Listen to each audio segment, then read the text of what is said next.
ನಮಸ್ಕಾರ ಸ್ನೇಹಿತರೆ, ನಾವು ನಮ್ಮ ಮೊಬೈಲ್ನಲ್ಲಿ ಗೃಹಲಕ್ಷ್ಮಿ ಯೋಜನೆಗೆ ಫಲಾನುಭವಿಗಳ ಪಟ್ಟಿಯನ್ನು ಬಿಡುಗಡೆ ಮಾಡಲಾಗಿದ್ದು, ನಮ್ಮ ಮೊಬೈಲ್ನಲ್ಲಿ ಅಥವಾ ಕಂಪ್ಯೂಟರ್ನಲ್ಲಿ ಹೇಗೆ ಚೆಕ್ ಮಾಡಿಕೊಳ್ಳಬಹುದು ಅನ್ನೋದನ್ನು ಲೈವ್ ಆಗಿ ಈ ವಿಡಿಯೋದಲ್ಲಿ ತೋರಿಸ್ತೇನೆ.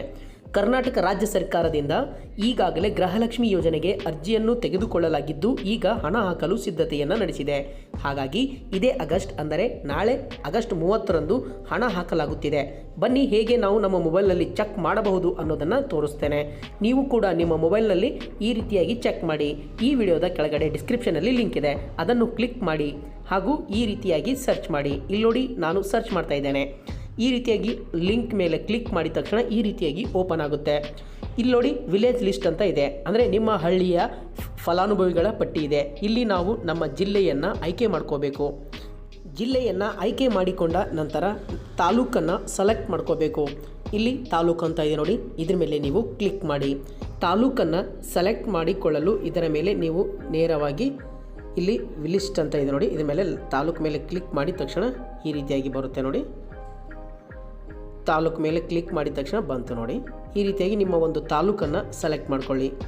ತಾಲೂಕನ್ನು ಸೆಲೆಕ್ಟ್ ಮಾಡ್ಕೊಂಡ್ಮೇಲೆ ನಿಮ್ಮ ಊರಿನ ಗ್ರಾಮ ಪಂಚಾಯಿತಿ ಯಾವುದಿರುತ್ತೋ ಅದನ್ನು ನೀವು ಸೆಲೆಕ್ಟ್ ಮಾಡ್ಕೋಬೇಕಾಗುತ್ತೆ.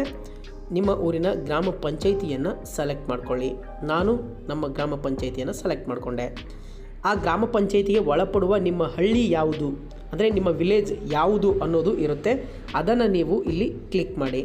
ಕ್ಲಿಕ್ ಮಾಡಿದ ತಕ್ಷಣ ಇಲ್ಲಿ ಕೆಳಗಡೆ ಗೋ ಅಂತ ಇದೆ ನೋಡಿ, ಆ ಒಂದು ಗೋ ಮೇಲೆ ನೀವು ಕ್ಲಿಕ್ ಮಾಡಿದ ತಕ್ಷಣ ಕಂಪ್ಲೀಟಾಗಿ ಗೃಹಲಕ್ಷ್ಮಿ ಯೋಜನೆಯ ಎಲ್ಲ ಫಲಾನುಭವಿಗಳ ಪಟ್ಟಿ ರಾಜ್ಯ ಸರ್ಕಾರದಿಂದ ಬಿಡುಗಡೆ ಮಾಡಿದ್ದು, ಈ ಲಿಸ್ಟಲ್ಲಿ ನಮ್ಮ ಹೆಸರು ಇದೇನೋ ಅಥವಾ ಇಲ್ಲವೋ ಅನ್ನೋದನ್ನು ಇಲ್ಲಿ ನೀವು ಚೆಕ್ ಮಾಡಬಹುದು.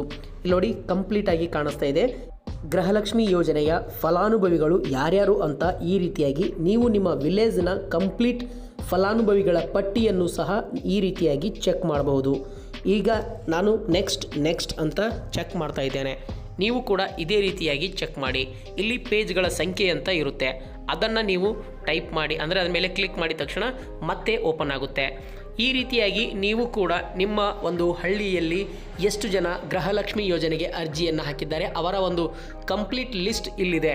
ಇದು ನೀವು ಕೂಡ ನಿಮ್ಮ ಮೊಬೈಲ್ನಲ್ಲಿ ಮತ್ತು ಕಂಪ್ಯೂಟರ್ನಲ್ಲಿ ಚೆಕ್ ಮಾಡಬಹುದು. ದಯವಿಟ್ಟು ಇದನ್ನು ಎಲ್ಲ ಕಡೆ ಶೇರ್ ಮಾಡಿ, ಎಲ್ಲರೂ ಚೆಕ್ ಮಾಡಿಕೊಳ್ಳಲಿ.